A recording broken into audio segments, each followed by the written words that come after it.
So here's my engine fix.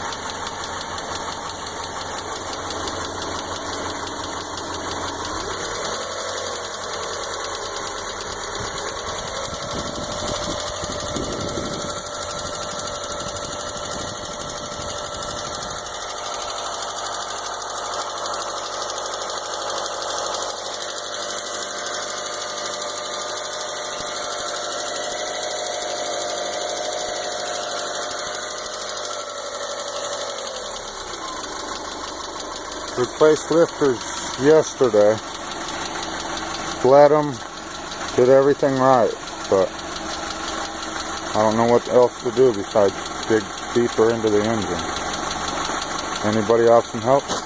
Thanks.